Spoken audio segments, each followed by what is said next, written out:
રોજ આપણા બધાનો એક જ પ્રશ્ન હોય કે આજે રાતના જમવામાં હોય, સવારનો નાસ્તો હોય કે છોકરાઓને લંચ બોક્સ આપવું હોય કે શું બનાવીએ. તો મારા કહેવાથી એકવાર આ રેસીપી જરૂરથી ટ્રાય કરજો. ખરેખર ઝટપટ પણ બની જશે અને બહુ ઓછો સમય પણ લાગશે. મેં અહીંયા 500 ગ્રામ જેટલી દૂધી લીધી છે. દૂધીને પહેલા આપણે સરસ રીતે છોલી લઈશું. છોલીને એને 2 ભાગ કરીને પાણીમાં મૂકી દઈશું. દૂધી જે છે એ બહુ જલ્દી કાળી થઈ જતી હોય એટલે આપણે એને પાણીમાં પલાળી દઈશું. એક ગાજર લઈ લઈશું, એને પણ આપણે સરસ રીતે છોલીને પાણીમાં મૂકી દઈશું. હવે આને આપણે સાઈડમાં મૂકી દઈશું અને એક મોટી થાળી કે મોટું તાસ લઈ લઈશું. એની અંદર આપણે એક મોટી કદુકસ કરવાની છીણીથી આપણે એને કદુકસ કરી દેવાનું છે. જો આપણે જે દૂધી અને ગાજર મોટું કદુકસ કરવાનું છે, બહુ ઝીણું કદુકસ નથી કરવાનું. જો કંઈક આવી રીતે દૂધીની ખમણી રેડી થવી જોઈએ. હવે એની જોડે ગાજરને પણ આપણે સરસ રીતે કદુકસ કરી દઈશું.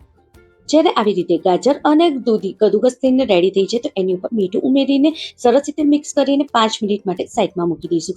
5 મિનિટમાં એની અંદરથી જેટલું પાણી નીકળવું હોય નીકળી જાય છે. તો નીચે એક ખાલી વાટકો મૂકીશું, ઉપર આવી રીતની એક ગળણી મૂકી દઈશું. એની ઉપર આવી રીતે એક પતલું કોટનનું કાપડ મૂકવાનું છે.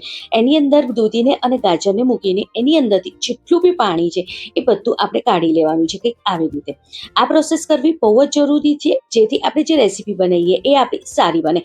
એના માટે એની અંદરનું બધું પાણી આપણે કાઢી લેવાનું. જો કંઈક આવી રીતે જ્યારે આવી રીતે બધું પાણી નીકળી જાય ને ત્યારે શું કરવાનું, દૂધીને આપણે કપડામાં જ મૂકી રાખવાની છે. આપણે દૂધીને અને ગાજરને કપડામાંથી નથી કાઢવાનું, કારણ કે એની અંદર બાકીનું જેટલું બી પાણી હોય ને એ બધું નીકળી જાય. એટલે આપણે શું કરીશું, ગળણીની ઉપર આવી રીતે એને મૂકીને સાઈડમાં મૂકી દઈશું. એટલે જેટલું પાણી નીકળવું એ નીકળી જશે અને આ પાણીને આપણે ફેંકવાનું નથી.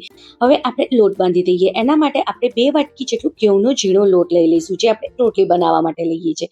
એની અંદર સ્વાદ મુજબ આપણે મીઠું ઉમેરવાનું છે અને 4 ચમચી જેટલું આપણે બેસનનો લોટ ઉમેરીશું, જેથી જે આપણા પરાઠા એકદમ ક્રિસ્પી અને ખસ્તા બનીને રેડી થશે. હવે શું કરીશું, આમાં કોઈ બી જાતનો આપણે મોયણ નાખવાની જરૂર નથી. જે આપણે પાણી દૂધી અને ગાજરમાંથી કાઢી દઉં ને બસ એ જ પાણીથી આપણે લોટ બાંધીને રેડી કરવાનું છે. થોડું થોડું પાણી ઉમેરતા જઈશું અને આવી રીતે મિક્સ કરતા જઈશું, જેથી આપણો જે લોટ છે એકદમ સરસ બનીને રેડી થાય. આપણે બહુ કાઠો લોટ નથી બાંધવાનો. જેવી રીતે આપણે રોટલીનો લોટ બાંધીએ છીએ ને બસ એવો જ લોટ બાંધીને આપણે રેડી કરવાનો છે. કારણ કે આમાં બહુ કાઠો લોટ બાંધીએ તો પરાઠા ફાટી જાય છે. એટલે જેમ આપણે રોટલીનો લોટ બાંધીએ છીએ એવો જ રોટલીનો લોટ આપણે બાંધીને રેડી કરી દઈશું. જ્યારે લોટ બંધાઈ જાય તો આપણે એને 2 થી 3 મિનિટ માટે સરસ રીતે મસળી લઈશું, જેથી લોટ એકદમ સરસ સોફ્ટ બનીને રેડી થાય. જ્યારે લોટને આપણે સરસ રીતે મસળી લઈએ તો આવી રીતે ભેગું કરી દેવાનું અને ઉપરથી હવે આપણે થોડું તેલ લગાવીશું, જેથી જ્યારે આપણે એને રેસ્ટ કરવા મૂકીએ ને તો લોટ ઉપરથી કોરો ના થાય, એની પર પપડી ના જામે. એટલે બસ આવી રીતે થોડું તેલ લગાવીને ઢાંકીને આપણે એને 5 થી 10 મિનિટ માટે સાઈડમાં મૂકી દઈશું. ત્યાં સુધી દૂધીમાંથી અને ગાજરમાંથી પણ બધું પાણી નીકળી ગયું હશે.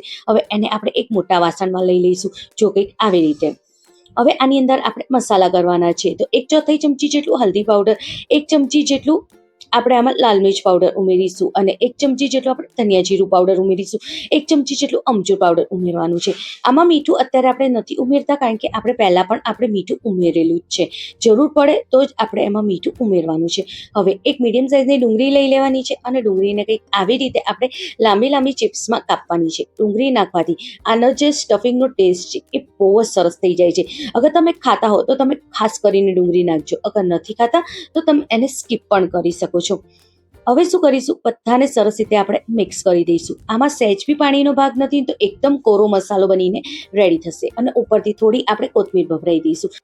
આમાં મસાલો તમે તમારા ઈચ્છા પ્રમાણે કરી શકો છો. જે રીતના છોકરા ખાતા હોય તીખું મોડું એ પ્રમાણે આપણે કરી દેવાનું. હવે જ્યારે લોટ સરસ રીતે સેટ થઈ જાય તો 2 મિનિટ માટે એને ફરીથી આપણે મસળી લઈશું, જેથી લોટ એકદમ સરસ સોફ્ટ બનીને રેડી થાય.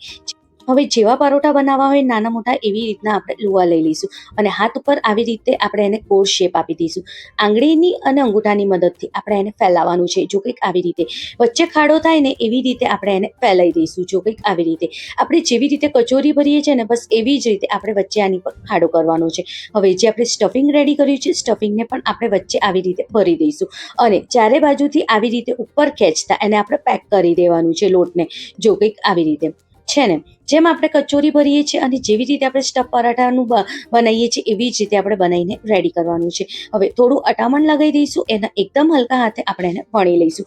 બહુ પતલા પરાઠા નથી કરવાના. જો પરાઠા ફાટ્યા પણ નથી, પણ અંદરનું જે સ્ટફિંગ છે ને સરસ દેખાય છે. અને પરાઠા જો કંઈક આટલા થોડા જાડા હોવા જોઈએ.